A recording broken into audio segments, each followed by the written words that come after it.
श्री शिवाय नमस्तुभ्यम। दोस्तों, आप सभी लोग जानते हैं कि 12 मार्च को है फुलेरा दूज। दोस्तों, फुलेरा दूज का जो दिन होता है ना, वो बहुत ही ज़्यादा बड़ा दिन होता है। अगर आप लोग किसी कारणवश महाशिवरात्रि के दिन भगवान शिव जी को प्रसन्न नहीं कर पाए या महाशिवरात्रि के दिन आप भगवान शिव जी को प्रसन्न करने के लिए कोई उपाय नहीं कर पाए, तो आपके पास दूसरा एक सबसे बड़ा मौका आता है जो कि फुलेरा दूज का होता है। दोस्तों, इस बार जो फुलेरा दूज पड़ रही है वो 12 मार्च 2024 के दिन पड़ रही है। सबसे पहले आप इस दिन की महत्वता को जान लीजिए कि ये दिन कितना बड़ा होता है, फुलेरा दूज का दिन। तो देखिए, सबसे पहली बात तो यह है कि फुलेरा दूज के दिन ही सबसे पहले भगवान शिव जी की शिवलिंग के ऊपर धतूरा चढ़ाया गया था। क्या चढ़ाया गया था? धतूरा चढ़ाया गया था, जिससे हम लोग उपाय भी करते हैं। इसी के साथ में दोस्तों, इस दिन कोई भी ऐसा मुहूर्त नहीं होता जिसमें आप अपना काम शुरू नहीं कर सकते। फुलेरा दूज का पूरा दिन ही इतना शुभ मुहूर्त होता है कि इस दिन जो भी आप अपना काम शुरू करते हो वो आपका काम पूर्ण होता है। आप जो भी इस दिन काम जिस भी काम में घुसते हो उसमें आप सफल जरूर होते हो। इसलिए इस दिन की महत्वता बहुत ही ज़्यादा बड़ी होती है। और दोस्तों फुलेरा दूज के दिन किया गया आपका कोई भी दान, कोई भी धर्म आपका कभी समाप्त नहीं होता, क्योंकि इस दिन किया गया आपके हाथों द्वारा, आपके परिवार द्वारा किया गया कोई भी पुण्य आपके मरते दम तक खत्म नहीं होने वाला। इसीलिए दोस्तों, इस दिन दान पुण्य का भी विशेष महत्व माना जाता है। इस वीडियो में हम आप लोगों को फुलेरा दूज का कोई एक उपाय नहीं बताने वाले हैं। फुलेरा दूज के दिन जितने भी उपाय पंडित जी द्वारा बताए गए हैं वो हम आपको सारे उपाय बताने वाले हैं, जिसमें से सबसे पहला जो उपाय है वो है दोस्तों धन प्राप्ति का या तो कर्जा मुक्ति का। उसके बाद में दोस्तों जो दूसरा उपाय है वो है आपका रोग और बीमारी से दूर रहने का। इसके बाद में जो तीसरा उपाय है वो विवाह के लिए है, जिनका शादी विवाह नहीं हो रहा है उनके लिए। इसी तरीके से कुछ और उपाय हैं जो कि फुलेरा दूज के दिन ही करने हैं। हम आपको ये उपाय एक साथ इसीलिए बता रहे हैं क्योंकि फुलेरा दूज का दिन ऐसे बार बार नहीं आता है पूरे साल में। ऐसा एक विशेष दिन आता है जो कि महाशिवरात्रि के दिन फुलेरा दूज पड़ता है। ठीक है, और महाशिवरात्रि के दिन जैसा ही आप लोग फुलेरा दूज का दिन समझ सकते हो। इस दिन अगर आप लोग भगवान शिव जी को प्रसन्न नहीं कर पाए तो आप फुलेरा दूज के दिन भगवान शिव जी को आसानी से प्रसन्न कर सकते हो। ठीक है, तो सबसे पहले हम लोग जानते हैं धन प्राप्ति या कर्जा मुक्ति वाला उपाय कि अगर आप लोगों के घर में धन की बहुत ज़्यादा कमी है, माता लक्ष्मी जी आपसे प्रसन्न नहीं है या आपके घर में बहुत ज़्यादा कर्जा है, आप पैसों के आपने किसी से पैसा लिया है और आप उसे वापस नहीं कर पा रहे हो, तो भाई आप लोगों को ये वाला उपाय फुलेरा दूज के दिन ज़रूर करना चाहिए। अब उपाय में क्या करना है, कैसे करना है, किसको करना है, वो हम समझते हैं। देखिए, सबसे पहली चीज़, अगर आप लोगों के ऊपर बहुत ज़्यादा कर्जा है या आपके घर में पैसों की बहुत ज़्यादा कमी है तो ही आप लोगों को ये वाला उपाय करना है। और उपाय में जैसा कि हमने आपको शुरू में ही बताया कि फुलेरा दूज के दिन ही धतूरे का पहली बार शिवलिंग पर धतूरा चढ़ा था, तो ये उपाय में भी धतूरा हमें इस्तेमाल होगा, है ना।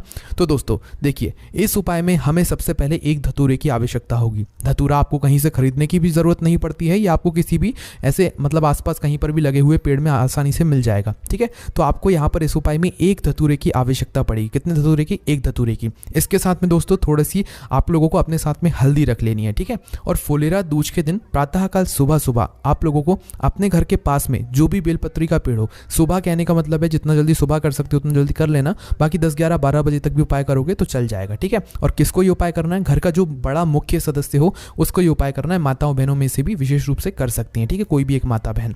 अब करना क्या है, आप लोगों को अपने घर के पास में जो भी एक बड़ा बेलपत्री का वृक्ष है वहां पर पहुंचना है।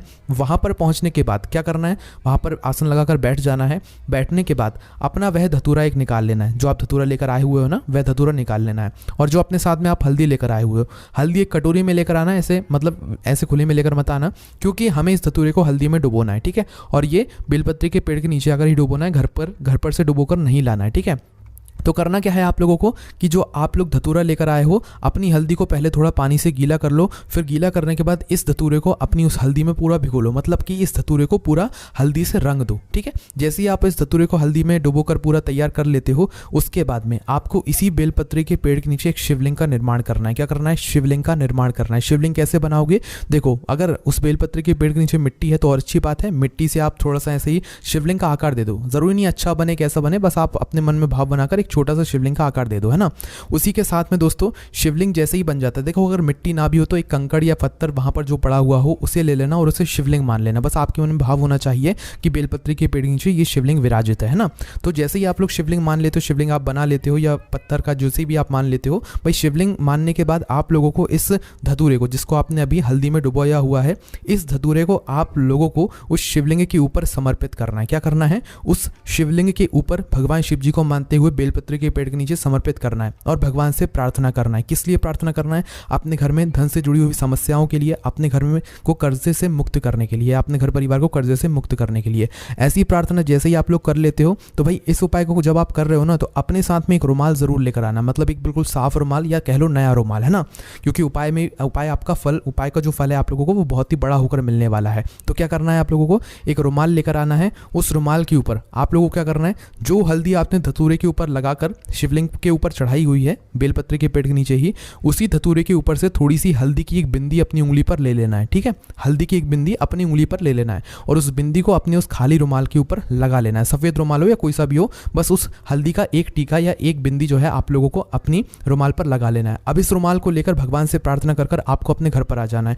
इस रुमाल में अब भगवान शिव जी का आशीर्वाद है। ठीक है, इस रुमाल को आप अपने घर में रखो, या तो अपने व्यापार बिजनेस वाली जगह पर रखो। अगर आपके घर में पैसा नहीं आ रहा है तो भाई अपने घर में रखो, या आपके घर में मतलब बहुत ज़्यादा कर्जा है तो भी भाई आप अपने घर में रखो। चाहो तो आप अपने व्यापार बिजनेस या दुकानदारी वाली जगह पर भी इस रुमाल को रख सकते हो। इस रुमाल में जैसे ही आप ये टीका इस रुमाल के ऊपर लगा लोगे तो इसमें भगवान शिव जी का आशीर्वाद आ जाएगा। फिर इस रुमाल को आप अपने स्थान पर रख सकते हो, जिससे कि अब आपके घर में कभी भी कर्जा नहीं होगा, और कर्जा होगा भी धीरे धीरे मतलब चुकना शुरू हो जाएगा। साथ ही में धन की जो समस्या होगी वो भी दूर हो जाएगी। बस यहाँ पर ये वाला उपाय पूरा हो जाता है। ठीक है, चलिए दोस्तों अब हम बात करते हैं दूसरे सबसे बड़े उपाय के बारे में, जो कि फुलेरा दूज के दिन आप लोगों को करना है।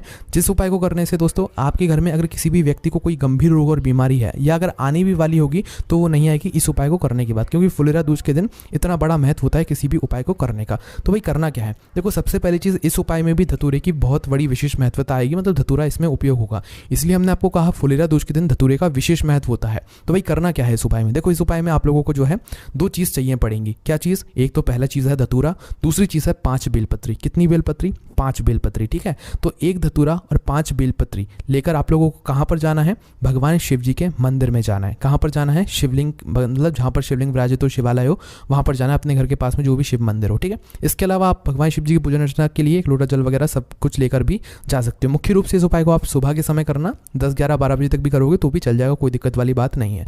जैसे ही आप भगवान शिव जी के मंदिर में पहुंचते हो, भगवान शिव जी के दर्शन करना। अगर एक लोटा जल लेकर आए हो, पूजन सामग्री लेकर आया तो पहले पूजन कर लेना, उसके बाद में ये वाला उपाय करना।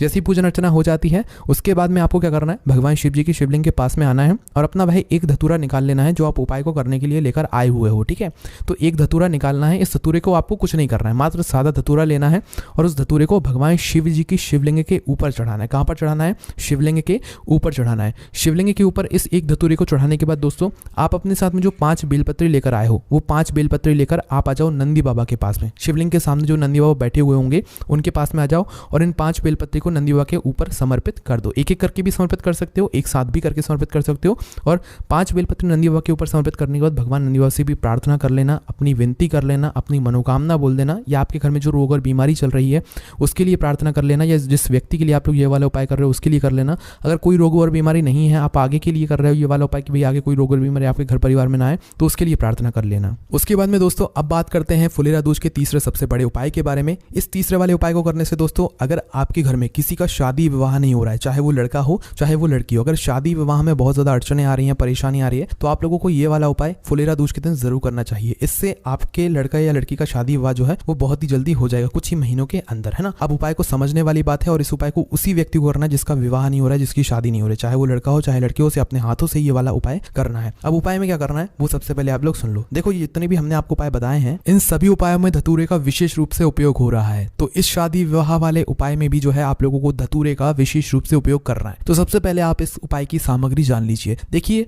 माताएं बहनें इस उपाय को विशेष रूप से सुन ले ताकि वो अपने बच्चे को समझाकर इस उपाय को करवा सके, क्योंकि इस उपाय को अपने बच्चों को खुद करना है। मतलब कि आपके अगर बच्चे हैं तो भाई उनका विवाह नहीं हो रहा है तो भाई उनके अपने हाथों से ये वाला उपाय करना है, आपको उनके लिए ये वाला उपाय नहीं करना है। इसलिए आप समझ लीजिए, आप उनको समझाकर उनसे ये उपाय करवा लीजिएगा। तो करना क्या है? देखो, ये उपाय सिर्फ विवाह और शादी के लिए, अगर शादी विवाह नहीं हो रहा है तो ही आप ये वाला उपाय करना। इस उपाय की जो सामग्री है वो सबसे पहली चीज है 5 बेलपत्री, 1 धतूरा और 5 शमी पत्र। ठीक है, थोड़ा ढूंढने में हो सकता है मुश्किल हो, पर लेकर आ जाना, क्योंकि साल में एक ही दिन होता है जिस दिन एक ऐसा बड़ा उपाय आप लोग कर सकते हो जिससे शादी विवाह बहुत ही कम समय के अंदर आपका पक्का हो जाता है। ठीक है, तो 5 बेलपत्र, 1 धतूरा और 5 शमी पत्र लेकर आप लोग आ जाना और भगवान शिव जी के मंदिर पहुंच जाना। मुख्य रूप से आप लोग सुबह के समय प्रातःकाल जाना, 10, 11, 12 बजे तक भी जाओगे तो चलेगा, जितना जल्दी हो सके उपाय को करने की कोशिश किया करो। तो शिव जी के मंदिर जैसे ही पहुंचते हो तो शिव जी के मंदिर पहुंचकर आप लोगों को क्या करना है कि सबसे पहले आपकी जो भी पूजन अर्चना है, 1 लोटा जल चढ़ाना है, शिव जी की पूजन करना है, वो सारी आप पहले कर लेना। करने के बाद आप लोगों को क्या करना है कि अपनी 5 बेलपत्र जो है निकाल लेना है, ठीक है, और एक धतूरा और 5 शमी पत्र निकाल लेना है। अब सबसे पहले शिवलिंग के ऊपर माता अशोक सुंदर जी वाला एक स्थान होता है वो देख लेना है, ठीक है।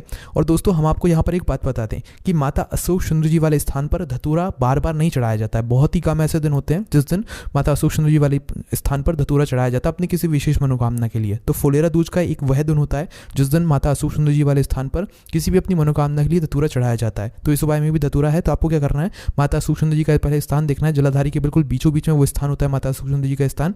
वहां पर आप लोगों को सबसे पहले अपनी 5 बेलपत्र चढ़ाना है, एक एक करके भी चढ़ा सकते हो, एक साथ भी चढ़ा सकते हो। उसके बाद में एक धतूरा चढ़ाना है, अपने बच्चे के हाथों से ही चढ़वाना है, ठीक है, और 5 शमी पत्र चढ़ाना है, ये भी एक एक करके भी चढ़ा सकते हो, एक साथ भी चढ़ा सकते हो। जैसे ही आपके 5 बेलपत्र, एक धतूरा और 5 शमी पत्र चढ़ जाते हैं, उसके बाद में भगवान से आपको हाथ जोड़कर विनती करना है, निवेदन करना है, उनसे प्रार्थना करना है कि आपका शादी विवाह हो जाए, ठीक है। मतलब जो ये उपाय कर रहा है वो अपने लिए ऐसी प्रार्थना कर ले, निश्चित ही कुछ ही समय के अंदर आपका विवाह पक्का हो जाएगा। पर उपाय को सही तरीके से करना तो ही आपका उपाय काम करेगा। देखो फुलेरा दूज के दिन अगर छोटी मोटी गलती हो भी जाती है तो भगवान शिव जी माफ करते हैं, और भगवान शिव जी इस दिन भी बहुत ज़्यादा प्रसन्न होते हैं, क्योंकि हमने आपको बोला कि महाशिवरात्रि के दिन अगर आप भगवान शिव जी को प्रसन्न ना कर पाए हो तो भाई फुलेरा दूज के दिन आप लोग करके देख लेना, भगवान शिव जी जरूर प्रसन्न हो जाएंगे। क्योंकि दोस्तों भगवान फुलेरा दूज के दिन भी जो है इतना कुछ देते हैं जिसकी हम कभी कल्पना भी नहीं कर सकते हैं। तो दोस्तों इस दिन अगर आप ज़्यादा कुछ ना भी कर पाओ ना तो एक धतूरा जरूर लेकर आ जाना। हम ना आपसे 2 कहेंगे, ना 3 कहेंगे, ना 4 कहेंगे, आप मात्र एक धतूरा लेकर आ जाना। ना आप शिव जी पर जल चढ़ाना चाहते, ना आप उपाय करना चाहते, तो बहुत आसान उपाय है, अपनी किसी भी मनोकामना को लेकर एक धतूरा लेकर जाना भगवान शिव जी के मंदिर में, और भगवान शिव जी की शिवलिंग के ऊपर इस धतूरे को चढ़ाने के बाद भगवान का नाम लेकर अपनी मनोकामना बोल देना। निश्चित ही भगवान शिव जी आपसे प्रसन्न होंगे और आपकी मनोकामना को वो पूर्ण जरूर करेंगे, ठीक है। इस दिन का धतूरा चढ़ाने का बहुत बड़ा महत्व होता है। इस दिन भगवान शिव जी मात्र एक धतूरे से प्रसन्न हो जाते हैं, है ना। हम आपको बता रहे हैं ना, महाशिवरात्रि के जैसा ही ये दिन है फुलेरा दूज के दिन, जो कि महाशिवरात्रि के बाद आती है। इसलिए एक धतूरा शिव जी पर अपनी मनोकामना करके चढ़ा देना, आपकी वह मनोकामना बहुत जल्दी पूर्ण हो जाएगी। तो दोस्तों यही कुछ उपाय थे, बाकी जो भी और उपाय होंगे वो हम आपको आगे आने वाली वीडियोस में बता देंगे। तो दोस्तों अगर आपको इन उपाय करने में कोई भी दिक्कत समस्या परेशानी आती है आप हमसे कमेंट करके पूछ सकते हैं। हमने आपको अपने व्हाट्सएप चैनल की लिंक डिस्क्रिप्शन में दी है, ये उपाय हम आपको अपनी वेबसाइट पर भी जो है दे देंगे, जहां से आप लोग आराम से बैठकर पढ़ सकते हो। कोई भी समस्या कमेंट करके पूछ सकते हो। ओम नमः शिवाय, जय भोले बाबा, श्री शिवाय नमस्तुभ्यम।